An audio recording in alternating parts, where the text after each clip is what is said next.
Welcome to the third episode of the show, which we call The Great Transition.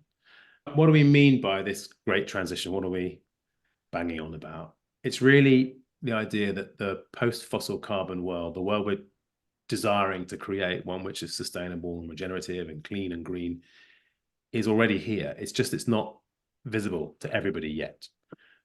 So what I mean by that is that there are lots and lots of examples in different sectors, and Katelyn and Mark and some of the guys dialing into this call are already living that reality and doing work in that space, but not everyone sees it. So how do we bring that to greater prominence and to get scale?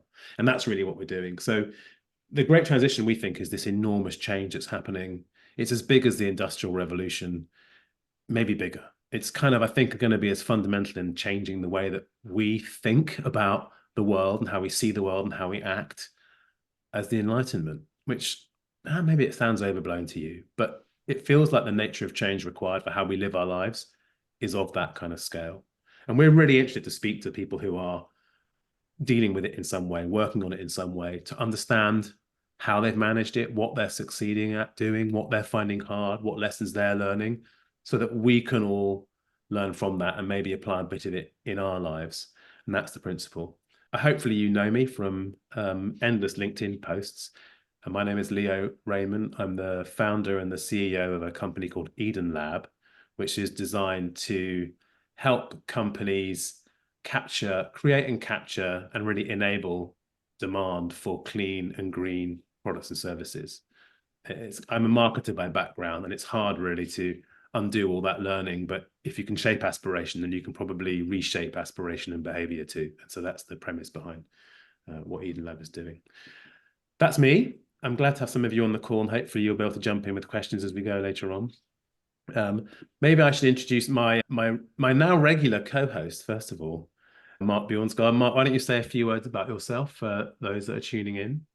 Thanks, Leo. Yes, I'm very glad to be here again. I'm feel very much the junior partner in this relationship. I'm very happy to take a back seat, and I'll ask the odd annoying question, but I'm delighted to be here. And the change in brain chemistry, I think, is, as you say, is fundamental to this. And you say enlightenment. I've been re-listening to the Better Angels of Our Nature this week, and that the idea that we became less angry over the last 500 years as we had to become kinder to each other. I think it is on that scale, isn't it? It is a change. It's the change in the brain chemistry that's fascinating. I think that's, yeah. I've not heard. Is that a book, The Better Angels of Our Nature? Yeah, it's Steven Pinker, and it's all in a nutshell. It's we have to be kinder to each other in society as we become as society takes hold and we come out of the state of nature. It's we have genuinely changed our brain chemistry to be kinder and more civilized. We are less violent, and that's what's got to happen here. We've got to do something fundamentally weird to our brain chemistry, haven't we, to enable this. So. Well, as a great act of kindness, Katelyn has agreed to join us today and be both the focus of the interviewee and the contributor to our session today. So, Katelyn, I've known you for, I guess, a couple of years now, and I know you for a bunch of reasons, not least as you often pop up at the same events that I go to, which is a sign that you're definitely more on the case than me. And I think you're a representative of I think like the kind of generational change that we need of bright young people driving this thing through. So tell us a bit about you, and we'll just get into your story and what you're doing, and then we can sort of get into the flow from there. Amazing. Thanks so much, Leo. And yeah, just want to point out that most of the time at these events, you are on a panel or moderating an audience. So I don't know. I think I'll have to flip that story a bit. But yeah, I guess in terms of my story, I feel really lucky to have had quite a varied career to date. Like you, Leo, I started out in marketing, mainly on the digital side of things after doing my undergrad. I've always been quite entrepreneurial, I'd say, and have started quite a few businesses over the years. I want you to tell us about that as we go, because I think that's an interesting aspect to Mark's the same, actually. So I'm quite interested to hear a bit more about that as we go. But carry on. Yeah, I think once it's in your blood, it's hard to get out. But yeah, one of those was a marketing consultancy. Another one was an apparel business that I sold in 2021. Yeah, and I think it was really in the process of starting that apparel business and evaluating the supply chain, the value chain, how I could make that brand more sustainable. That, yeah, sort of led me on my own path of learning and trying to understand impact and, all these different issues that intersect, and how do you navigate that as a business owner. So I think that was really the hook for me to get into the world of sustainability. And yeah, eventually completely pivoted my career from marketing into corporate sustainability, doing some consulting. I then started SeedCulture in 2022, which was in Cambridge, where I met you, Leo, and that was with my co-founder and our CTO, Horea. I went through the Carbon 13 program, and that's sort of a climate tech incubator that helps. How did you, yeah, maybe we'll talk about that as well, but how did you woke up one morning and was like, right, I'm going to go to Cambridge and start up a climate tech company? Tell me how does that happen? Yeah, it didn't quite happen that way. I was actually in Australia at the time and still consulting, and I'd sort of, been itching to work on this and had started working on it on the side of, the consulting stuff. And yeah, just really thought, if I'm going to do this properly, I need to go and focus fully. I was still competing in equestrian sports at the time as well. So once I made that decision that I was going to Cambridge, it was almost like, right, let's draw the line in the sand, let's sell the horses, let's to Cambridge. And yeah, sometimes I think you just got to go all in. So you made a commitment, but it sounds to me like you've had like a readiness to, well, what are the characteristics, do you think, of the people that someone who's ready to go all in? Like, tell me about how, because I think lots of people are hamstrung or concerned or frightened or worried or whatever. Like, it's very hard just to jump, isn't it? I think it is and it isn't. I think if you have something that you can't stop thinking about and that you think, really needs to be in the world, that you are either uniquely positioned or quite well positioned, probably in the latter, to work on, I think, yeah, that's to me a really good sign. That I guess for me, the regret of not doing something was more than the regret of, if it were all to fail. So that sort of made the choice quite easy in my mind, but I might be weird. And then the Carbon 13 is, I love this line. I don't know if they still use it, but the venture builder for the climate emergency, which is not bad for taglines in this space, I'd say. Not quite just do it, but it's better than most. And so tell me, how does that happen? You didn't, I think you rock up there and then you form a team and then you develop an idea, or did you go in there in your mind, you were quite clear you were going to do a particular thing? Yeah, I was one of the few folks, I'd say, that was very clear on not so much the solution that I wanted to work on, but the problem space. And I think that's quite helpful going into one of these programs where, it's almost like being in a reality TV show, because you're in this, short term, there's a goal at the end of it. You're meeting a bunch of strangers. It kind of feels like something between The Bachelor, Shark Tank, and I don't know, some kind of weird Hunger Games. Sorry, Carbon 13. Theirs is, to be fair, better than others. I've also done one, an Antler program as well. And yeah, I think if you can have some kind of sense of what you want to work on, the problem that you want to solve, and yeah, just really suss out who else is driven to work on that problem, who has a complementary skill set. I think that's a good way to kind of start, instead of, I want to work on this technology. I think that's always, not as useful a starting point as this is the challenge and this is, the vision and the values that I want to work towards as the company.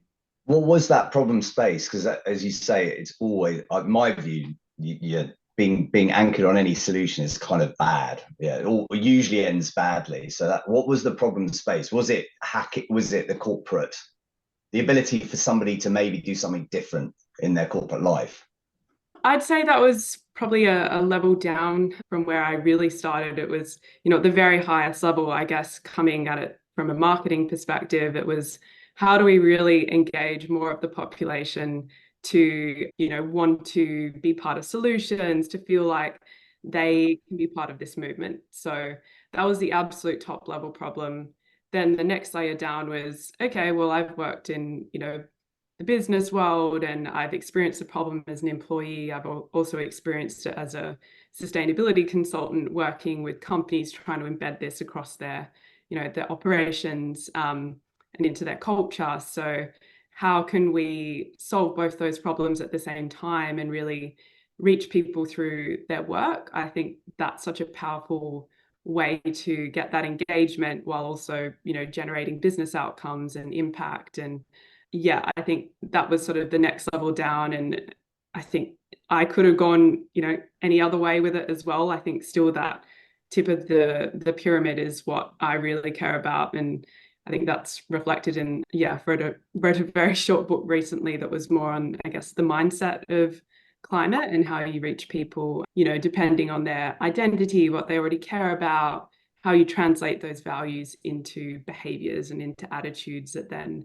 can spread, and we can get, reach those tipping points, those social tipping points that will actually allow this movement to cascade and get that momentum that we need.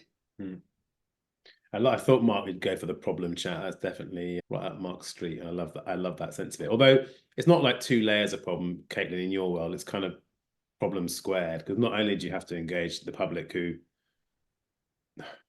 the gap between what needs to be done and level of understanding is vast, but then you'd multiply it by a corporate environment where, some companies are into it, but most are, I don't want to be unfair here, a large proportion of corporates are doing work that's important, but is it meaningful? And really, are they really engaged in that and making genuine difference and really driving it through? So that's like a double whammy of pain, actually. So pretty impressive to pick that one up, I reckon. It's almost like there's a double intention action gap that's, on the corporate side, but then also the people side, the individual side. So yeah, we're really trying to do something quite hard here.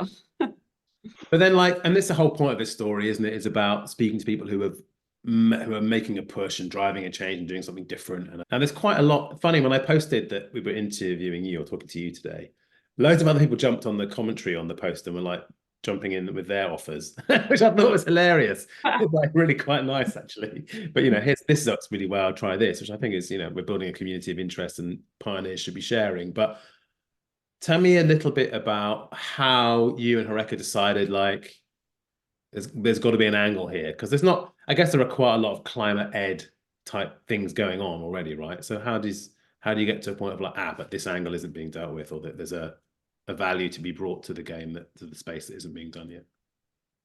Yeah, I think we sort of see it more on the operational angle, which I sort of perceive to be the biggest struggle for companies, which is they have this strategy and they have this team trying to bring their strategy to life, but the rest of the company, all the other departments and teams are doing their thing. It's not really translating into that sustainability strategy and that agenda.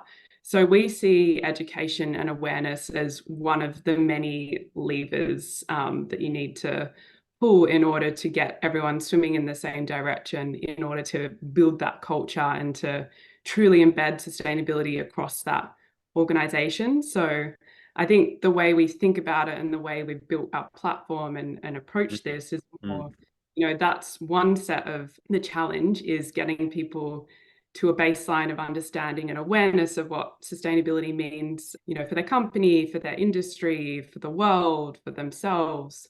But also, how do you tap into the human psychology? How do you tap into the incentives of the organization, the performance metrics, all of those other layers that are super important for getting different types of people to engage, not just the sustainability champions that already want to be part of it. So yeah, I guess maybe to answer your question, it's the way that we are trying to approach this by connecting it to the sustainability strategy and that broader business agenda, or the goals of the company, because then they're super motivated to do this, which in turn translates into the rest of the employee base being incentivized to do this too. Are your better customers those businesses who declared a target and are kind of emotionally committed to the C-suite? Presumably, if someone hasn't got that, they're probably less. I don't know. They probably get less input from the C-suite. Less. Is that right? Is that how it is? Or?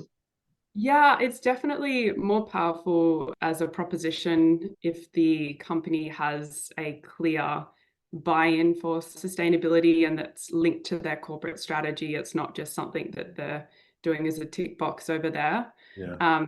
So that definitely helps. But in saying that, we've also worked with teams where, they're just getting started on their sustainability journey and they want to involve the whole team and get everyone sort of participating in that strategy building. So I think that's also a useful use case. But anytime you have, any kind of change that you're trying to roll out in a company, if you don't have that top-down buy-in, then you're not going to be able to leverage that bottom-up energy and passion that this really does unlock this topic.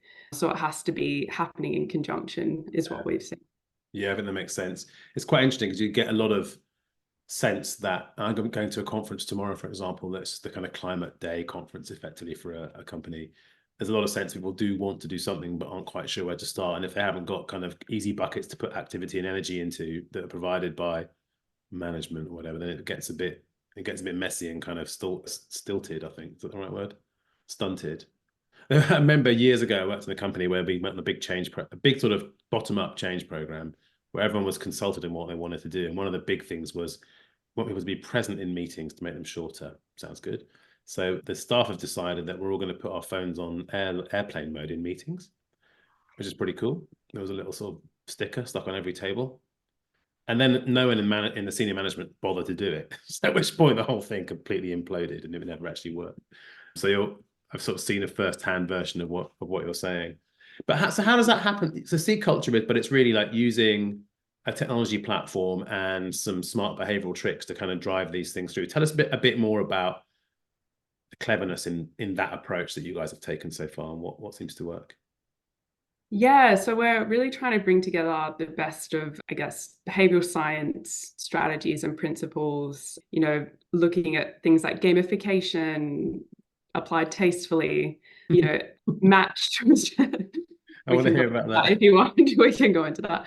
Yeah, matched with building this program around and, having the configurability of the platform to build it around the company strategy and, have that reflect their performance metrics or some kind of framework that they can then use to match to their incentive or bonus scheme, as well as, things like micro learning. How do you make this short, sharp and digestible for people? And how can you tap into different motivations of different segments in that company, whether that's, the desire for competition or that is, that social element, which is so important for any kind of engagement and why it's really powerful to go through a company, because you have a group of people that are working together. They have a sense of connection or shared identity. So being able to tap into that and get that social network, that diffusion going is super powerful. So all of these sort of elements we're bringing together in this SaaS platform. And I guess we're always trying to think of how does this scale, because as you guys would all know, it's sustainability means something different to every company. They have a whole different set of topics and goals that they're trying to reach. So we're trying to find this nice sweet spot of scalability with the content, but then bringing in things like AI to make it super relevant for people in their individual context. So if they're in procurement versus marketing versus finance, what seniority are they? What do they want to contribute to? And then sort of paving a pathway in the platform based on some of that. And of course, matching that to the sustainability strategy of the company as well, because at the end of the day, it all has to come back to impact that is relevant for that company and for their goals. What are they trying to achieve? What can they report on? There has to be a clear ROI. So I think our platform is quite unique in that we are trying to bring together this more business lens with this kind of social or this psychological lens and human behavior, but then trying to layer it into an interesting experience that people want to keep going with as well. So that's interesting. So whereas there might be some people that do a kind of climate ed, which is a day or a video I watch, you guys are kind of tracking ongoing persistence and usage of the content and the platform, as well as whether people are achieving or helping contribute to specific measured goals. Yeah, and I think that is something that I'd say is one of our unique differences, is the sort of education action loop, because awareness is one thing, but when we started this company, we said, and this was part of our pitch to Carbon 13, they only invest in companies that have this tremendous impact opportunity. And we felt from the get-go that if we're just arguing that we're building this awareness and that's not translating into anything, then what's the point? I mean, it's important, but I think we really had this drive to build something that did result in action, and that action could be measured. It's really hard for sustainability managers and leaders to report on what's happening on the ground from an impact perspective. And yeah, if we could capture some of that and really catalyze that on our platform, then that was the kind of thing that we were really attracted to, and why that's such a big part of what we're doing is bringing those two elements together and making sure that's all reportable as well. Do you see that in the platform? Because as you say, we live our life by OKRs, and it's just the brutal simplicity of just knowing where you're trying to get to in 12 weeks can't be understated, I don't think. Yeah, exactly. And I think that's why we've sort of structured this as a journey for people. Right. So, bite-sized, it's in levels, they've got that sense of progression.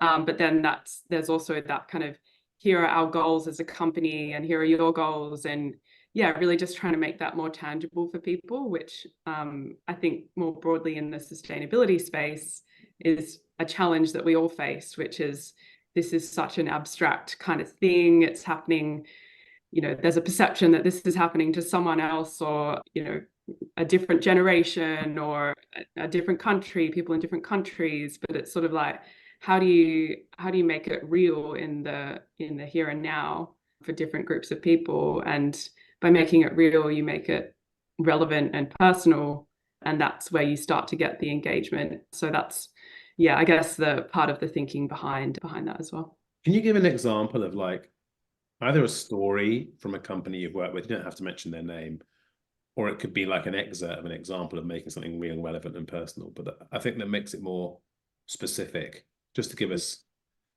something gritty to get our teeth into. Gritty? Teeth? Doesn't work. You get the point.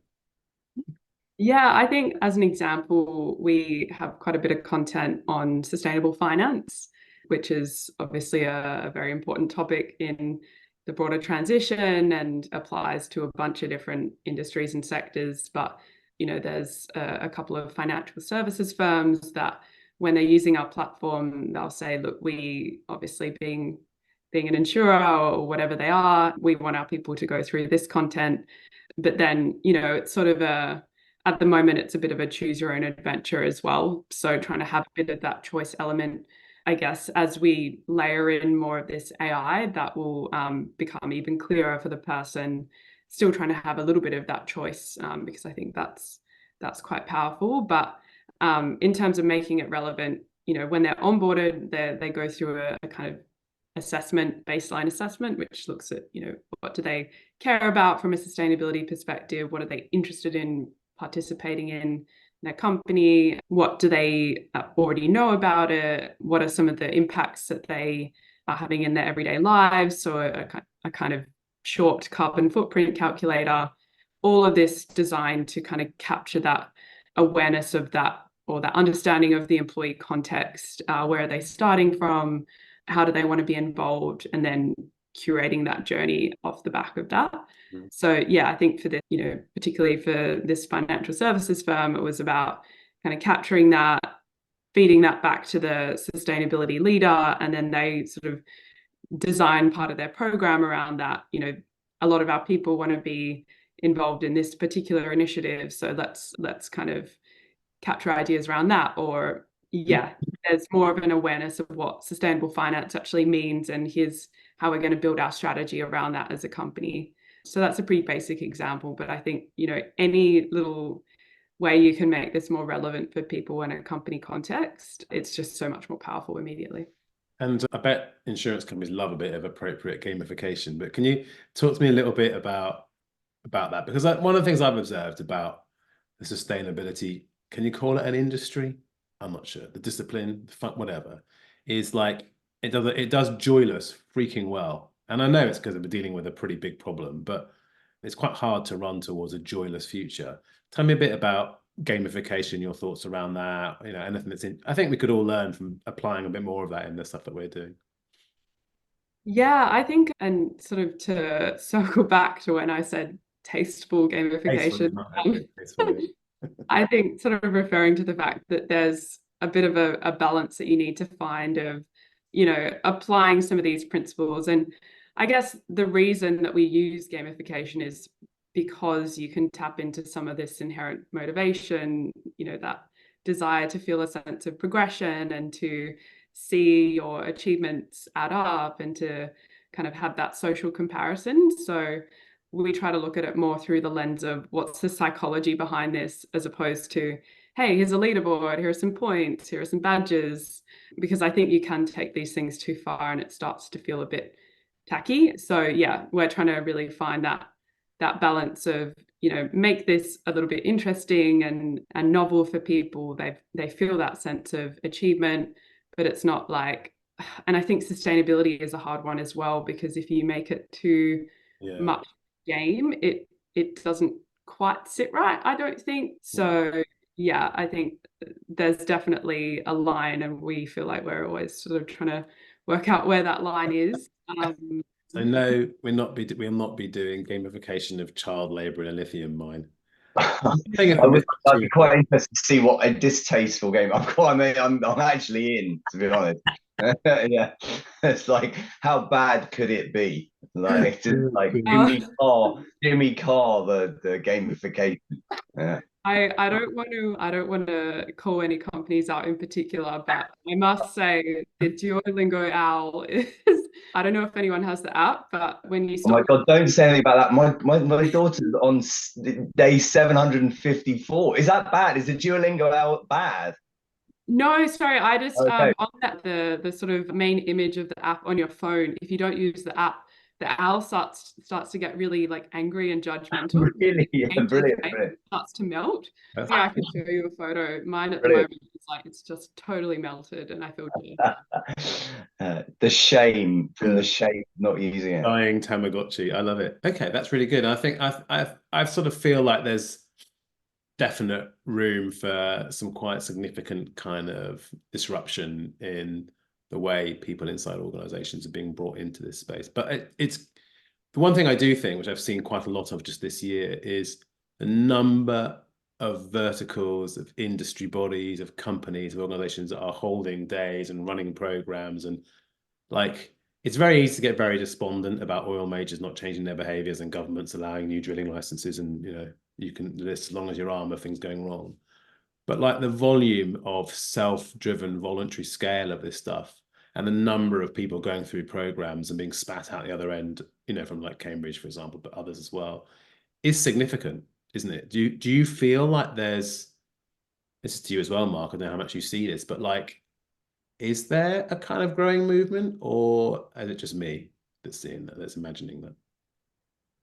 I think it's like anything in the climate space, where it's definitely growing and it's picking up, but is it happening fast enough? I certainly don't think it is. I think we need to scale this kind of thing up, exponentially. We need people across all walks of life, not just in the corporate space, but across every sector and industry, working in every job, to be across this. It can't just be a small group of elites. So yeah, I think we need to find ways of scaling this education and this awareness and this engagement in a way that is, reaches different people where they are, and the mediums that they engage with content. It can't just be, in one form. So yeah, don't know if that answers your question. Over to you, Mark. It's difficult. We'll talk a lot about we only see the planes coming back, right? That whole analogy of you don't see what the plane's lost, So we inevitably only talk to people who kind of want to talk to you. So it's difficult to get a read on it. Certainly, if you chart it back in our world, if you chart it back 8 years, definitely huge change in 8 years. So you can see the change over time. Yeah, I'm not sure. It's very difficult to know in the moment. It's certainly targets and regulation and the stick, hopefully, are galvanizing people in our world. There's no doubt it's galvanizing people, and pleasantly surprised for the last couple of years of how we've presented what we're doing in a relatively light-hearted way, in a very human way, in a very geeky, critical industry. And you'd think that would jar and people wouldn't like that. But actually, I think what we can report from the front line is that if you bring humanity into something that's really quite dull and lifeless, which is in our case the data center, which no one cares about, then actually people do respond to it. It's really interesting. Like, yeah. So that's changing. I think, yeah. I often tell your story, Mark, at conferences. So I talk about here's a brilliant intersection of social impact, technology, and decarbonisation and kind of saving waste. And people do respond to it. I do have a picture of the garden of a kid swimming as well as like a data center diagram. But I find that people are excited by super smart, original, creative thinking in this world because it gives them a sense of Christ. There is some ingenuity out there. We might be okay. I don't know. I just feel like there's sharing those stories in itself is like an act of it. It's like an intervention. I find anyway. Yeah, I think and I think if you can do it in a something that everyone perceives to be absolutely critical and it mustn't ever go wrong, then you can definitely do it in something that's not perceived to be critical. Do you know what I mean? So yeah, it's interesting. We were in, with a very large cloud service provider this week, and they were like, "Don't stop being crazy. Don't stop. Keep going. That's what we love about it. That's the unlock for us." Which I think is, yes, it might relate to what you're doing, Katelyn. It's that, yeah, we maybe we are being a bit too tentative. Hmm. I was going to ask, and I've got a question in our chat, which I'll bring on in a minute, but from Annabelle. But I don't know if exponentiality is a word as opposed to incrementality, but like there's definitely a need to bring on more exponentiality in and accelerate the whole thing, isn't there? Hmm.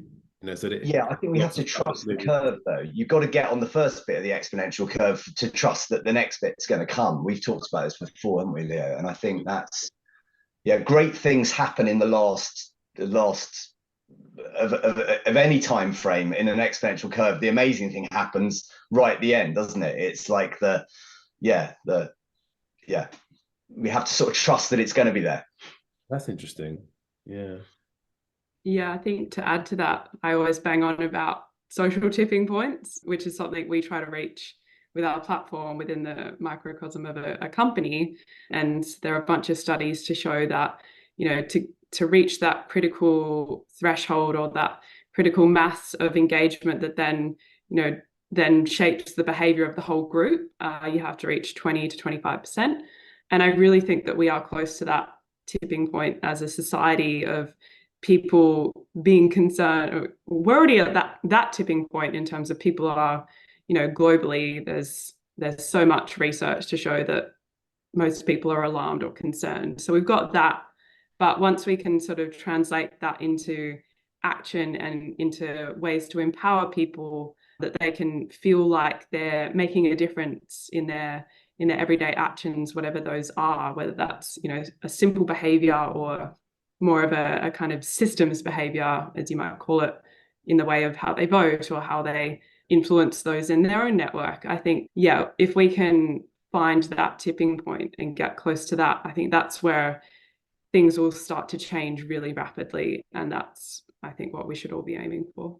Yeah, I like that a lot. One of the questions from Annabelle in our chat is, are you seeing, I guess this is to you, Katelyn, are you seeing macroeconomic stuff slowing things down significantly in terms of, I guess, your buyers, your customers? Yeah, it's a good question. I think the candid answer is yes.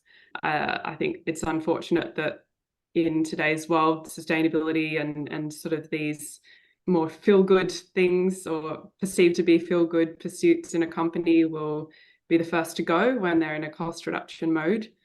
The thing that I'm optimistic about is the fact that with upcoming regulations coming into force and, CSRD and others, it'll move beyond this just being a nice to have into, if we're not doing this, we will be, at risk of non-compliance or will be fined or whatever it might be, or employee revolt, which, is happening today regardless. So yeah, I think the unfortunate answer is yes, but as this changes, as more of these regulations kick in globally, can really see a world where this will no longer be something that is a vitamin. It'll be something that every company needs to do to stay alive. And yeah, that's just going to be the reality of things. So I remain hopeful. Yeah, that's really, vitamin versus painkiller is always a nice way of thinking about it. Mark, did you have a question? If not, I'm going to jump in otherwise. No, it's going to reflect. You're right. Yeah, it's at some point it can't be a nice to have, but I think also I think as people will learn, and again, it might be where I'm anchored, but my assumption is that as people learn that it's actually not going to be catastrophic for the business and it actually might make the business richer doing the right environmental thing, then actually I think as people begin to build that trust in different departments of the business, presumably that will help as well. I think we're moving beyond that where it's all cost and no, I think people are understanding that actually this doesn't have to be the end of the P&L. Yeah, I think it's. Oops, sorry, go, Leo. No, Katelyn, it's your interview. Go on. We'll definitely pick up after I finish, but yeah, just to sort of touch on that as well. I think the thing that I'm excited about is there is such a business case for sustainability. I mean, it's been building over the last few years, but I think we have this vision where instead of this being a handful of companies just, at the forefront of this, adopting a platform like ours, it'll just be a solid, business decision to invest, because there will be such a clear ROI, whether that's through resource savings, water, waste, energy, employee engagement, retention, productivity, innovation, moving into new markets, and bringing in new service offerings, whatever it might be. I think that is such a tangible business case that is becoming clearer. And what we'd love to do is to implement something like the NYU Stern Return on Sustainability Investment framework, the ROSI framework, to say, hey, if your employees, participate in this initiative, here's the ROSI on that. And I think by making that story as crisp and clear as possible, we can get the finance department on board, and we can really just start to make this a no-brainer, which is, I think, where it needs to go.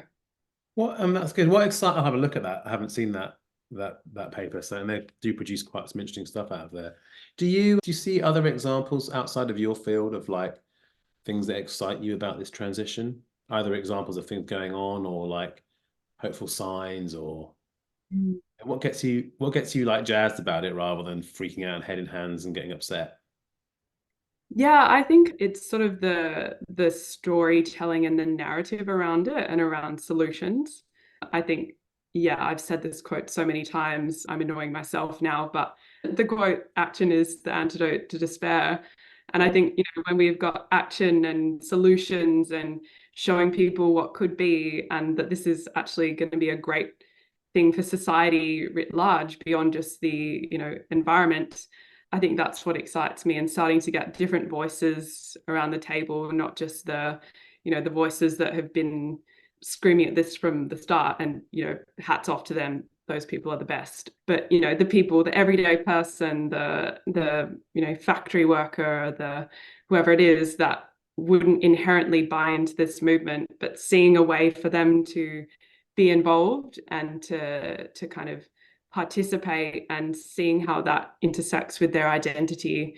I think that's the thing that I'm really curious about and excited about, that, yeah, if we can find these hooks and these levers to get more of this, buy-in and this engagement from more walks of life, and show them how they can be part of solutions and how they'll benefit from solutions, and how that, will roll up to a better world and this vision for what could be. For me, that's super exciting. Yeah. Mark, is there anything, I haven't really prepped you for this, Mark, but I mean, we should probably ask it each time we do one of these.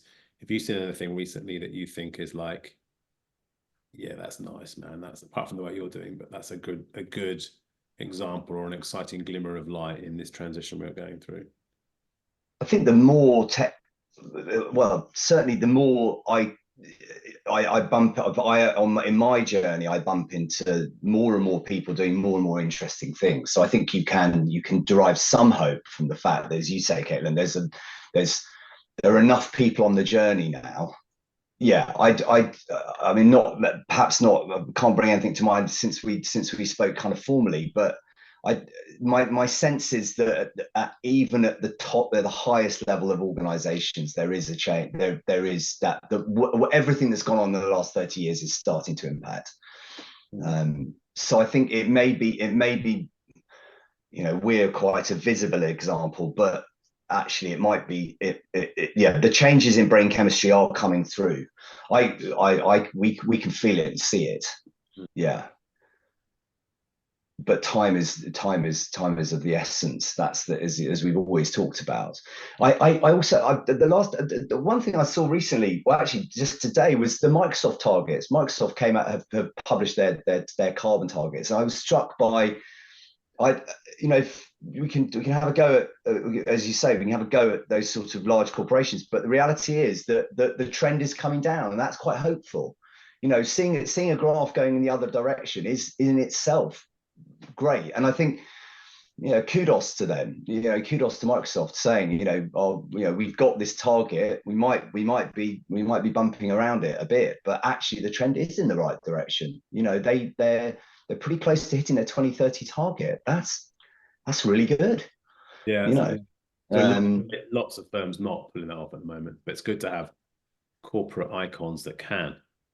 Well, and also just okay, maybe 2030, maybe if as a corporate, but maybe you hit it in 2033. So okay, that's not the worst thing in the world. Do you know what I mean? Like, yeah, a bit of transparency and a bit of graphs going in the right direction can do a lot for brain chemistry, can't it? Yeah, I think that's probably true, actually. And then Katelyn, I'm interested to understand, and this is a bit more sort of the deep psychology of transition, because I'm interested in this idea that as we change, we're moving from one state to another, from one place to another in the future. And but in a weird way, both have pulls on us, both the past, the comfortable, easy past, and then the terrifying or exciting future, however you choose to do it. Have you experienced that, the pull of the old and the pull of the new, or new in either in a work or in a personal context in this? And how that's the first question. Can you think of any examples? And then I'll ask you about how you've wrestled with them. Yeah, I think there's a bunch of pulls that I personally experience. I'm sure we all do to some extent. One would be the social pressure and the norms that we have as a society, whether that's around consumption or, materialism, and this sort of stuff is still largely rewarded I've always tried to shy away from that where I can, but it's easy to, be sucked back into that in some shape or form. And yeah, I think that's really made worse by things like social media. I think more from a founder perspective, a pull that I sort of experience, and again, try not to, but it's, I think, inevitable, is the short-term nature of how things are measured from a success perspective in the economy. It's all about short-term metrics, profitability.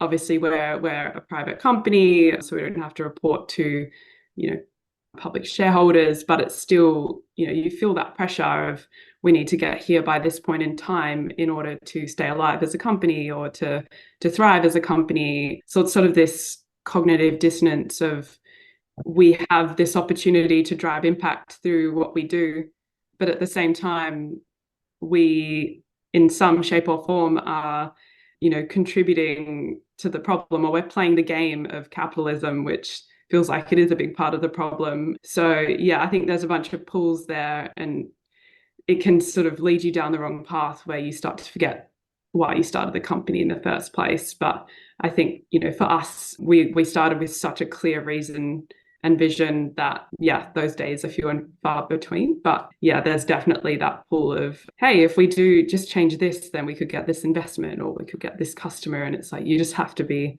very strong on, those principles and why you're doing it. So yeah, and I think in terms of navigating that cognitive dissonance, I basically think that being a sustainability professional is an exercise in navigating cognitive dissonance on a daily basis, because you're always a hypocrite in some shape or form. It's impossible not to be.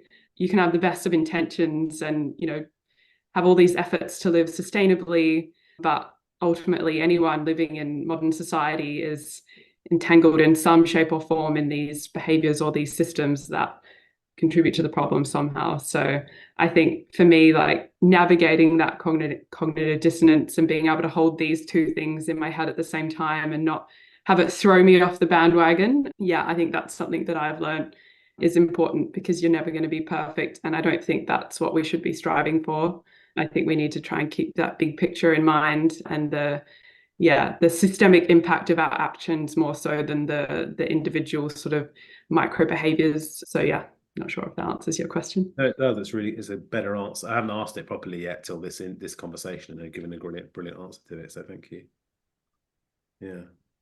The truth isn't the truth that we really have to grasp the nettle of degrowth, or at least making the whole of the human population happier, not buying stuff, before we can then, that's the really difficult assumption, as you say. To avoid that cognitive distance, we should actually be aiming for that. But then you've got to give the human the hope that there's a better way of life, not acting in this way. And that's the hard bit, isn't it? Yeah. If that makes any sense. Yeah.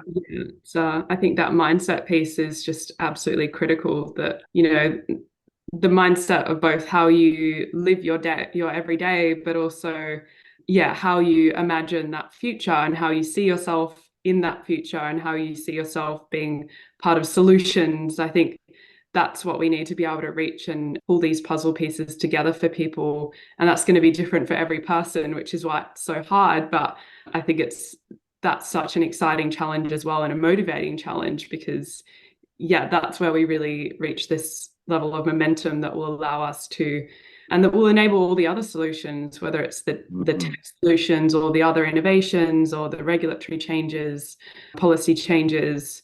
That is sort of the glue that holds all of this stuff together. So I think that's a part of the problem that obviously we're trying to solve in our way, but I think there's so many ways that we can work on this too. Brilliant. I wonder whether anyone in the chat on this group is keen to ask a question.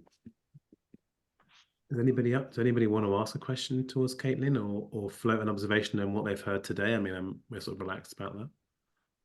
Yeah, I've got a question. It's Emma here. Katelyn, nice to meet you. Hello, Emma. How are you? Yeah, I'm good. Oh, sorry, I was just taking my mute off. I'll take my video off as well. I was just interested to know whether any of your clients are worried that you'll kind of overexcite their employees. You know, if you inspire them to change and they're kind of like, not quite. Have you come across that at all? Yeah, thank you so much, Emma. That's such an interesting question. We actually haven't had that yet, but I think it's a good one to raise, because anytime you're giving employees a voice or some kind of empowerment, there could be the pushback of, hey, we want to kind of keep this caged, or we don't want to have that potential pushback and have that accountability, so to speak. But I think that's the wrong mindset to be in, because it's not going to encourage the right behaviors. It's not going to set the right tone to achieve any kind of sustainability outcome, but it kind of goes against the reason a company is doing this in the first place. So, but it's a great question. Thankfully, one we haven't had to cross yet, but I think if we did, we would try to work with that company to help them see, you know, either how we can work in some way to address their concerns and understand what those concerns are, and where they're coming from. But I think we haven't seen that yet, so haven't, to be honest, put a whole lot of thought. You have to believe that if a group of employees, presumably they would be acting relatively rationally. Maybe that's a bad assumption, but it would. If you ever got to that point, presumably that would be a really interesting point to be at, because there would be a big kind of something gone wrong there, right? And it's almost certainly not, unless I guess, and there were other issues impacted it bundled into there. But as a leadership of a business, you'd sort of I think that's the kind of thing you want to be across if you're Right, exactly. a company. You want to know if there's, this kind of pushback from the employee base, or there's some kind of dissatisfaction, because then you can address it. So I think any kind of scheme or program that helps to raise that employee voice and give them that sense of ownership and empowerment, that's only a good thing as a net result. There will obviously be some potential hurdles along the way, but yeah, I think a leader that's aiming to just shut down that voice, and it's not going to work in today's world anyway, because there's so many other platforms and tech, instruments for people to use to voice concerns. So you might as well do it in an internal platform where you can bring other folks around to solve that problem collaboratively than have it shouted about on LinkedIn or Twitter X. So but great question. Do you think that companies do actually get to see an invisible way the feelings from their employees and their teams really about this stuff, or do you think it's mostly hidden and it's grumbles around the coffee shop and it's kind of stealing paperwork, stealing stationery on the sly, rather than kind of actively expressed in a way that anyone can hear? Like, do firms, this to you, Katelyn, but it could be to anyone really on this call, like who's in a corporate environment. What do you think? Yeah, I think it's invisible, but it's also visible in a way, because that sort of invisibility is what makes up a culture in a company. It's the things that go unsaid but are felt by every employee. And I was actually rereading a survey from Salesforce the other day that said something like 82% of workers don't think that their company is going to hit their sustainability goals. That's probably not something they will tell their, but it's something that is felt by the majority of workers. So I think what we're trying to do as well with our platform is capture some of that sentiment. So at least you know where you're starting from and you can start to plug those gaps. But I think a lot of it is just a general sentiment and feel, and that can almost be worse than something that is outward, because then it can grow on its own and start to escalate. So it's an interesting one. Any other questions from anyone else on the floor? As it on the floor, like in the room? Anyone else want to ask anything? I was really interested in the point that we're all hypocrites, people that are working in the sustainability arena, and I think that's a trap that we can often fall into. But I suppose we've all got to say that we're doing better. And what I was interested is when you were talking about the sort of the consumer sort of side of things, and there's certainly out there in the market there is this gap between the way that people feel and what they actually do. And I was just wondering, what do you do to overcome that value action gap? Yeah, this is such a good question, and one that I probably spend a little bit too much time thinking about, to be honest, because it's obviously key to what we're doing in our platform, but also key to the broader theory of change here, and something that is so prevalent. So I think the first thing is to make it really clear what the goal is, making it tangible for the employee or the individual to say, this is what we're trying to achieve, and here's what that behavior looks like on an everyday basis. It can't be too abstract. I think as well, again, that kind of accountability part of it. So if you're doing something in a group with colleagues or with friends or family, then that's always a great way to kind of bring that to fruition. And I think there's a bunch of strategies here and a lot of structural things that governments need to enact in the way of making things easy and cheap and cost effective and appealing that need to be rolled out as well. But from an individual perspective, I think it's just making that clear as a behavior. What does that look like? How do you do it? How do you make it easy for yourself? Leave the cycling outfit out on the chair in the morning, and a bottle of water and whatever you need to get into work without a cup. So I think there's definitely a lot that we can implement individually, but also structurally as policymakers or as company leaders, trying to make this as easy for people as possible and reducing that friction in your mind. Because once you start to question things and overthink it, it's easy to just switch off. So hopefully that answers your question. Very good. I'm conscious that we're sort of running up to 6 o'clock. Has anybody got anything they're desperate to ask? If not, we'll probably call it a day. Just had hopefully a quick second question, if that's okay. I was just interested, when you are talking to clients, prospective clients, is it an easy sell? Are you talking to people, oh yeah, no, come in and do it? Or do you have to, what are the arguments when people are going, nah, I'm not sure. What are the arguments that you use to kind of like convince them to sell them the work that you're doing, the platform? And Yeah, it's a great question. I think, yeah, trying to apply, I guess, the sales hat onto this. So really thinking about what are they trying to achieve? What are their concerns? What are their goals? And really matching. And yeah, the great thing about what we've built is that it is configurable and we can really match it to suit what they're trying to do. So yeah, I think it's about, for example, some companies really want to use this as an engagement tool. It's more of a, we're going to the HR team and we're helping them. But for others, it's more, the sustainability team, the impact team. They want to have some clear, tangible metrics of how their workforce is contributing. And yeah, for them, it's about showing here's the potential impact. Here's, what the reporting dashboard looks like. Here's how you can plug it into your sustainability report. So yeah, it really depends on who we're talking to and yeah, where they're at in their sustainability journey. If they're super early and we have to sell them the concept of sustainability, then that's obviously harder than a company that's been looking at this for years and is really progressive and mature on their journey. They understand that this is, incredibly valuable, and if they can get everyone on the same page and excited about that story, then that's going to translate into, really tangible commercial outcomes, how the employees are talking to prospective customers, how they're, winning tenders. There's just so many benefits that can accrue from this. So yeah, just trying to really match that story to their current understanding and their goals. Very nice. Brilliant. I think we'll probably call it a day there. It's the evening, more or less, or lunchtime, I guess, if you're in the States. But thank you, Katelyn, for being our guest this evening and for sharing your experience with us and your points of view. I've written loads down, and that will be loving the living in the dissonance. I think is going to be an interesting part of where we take this conversation in the future. Mark, thank you for co-hosting with me once again.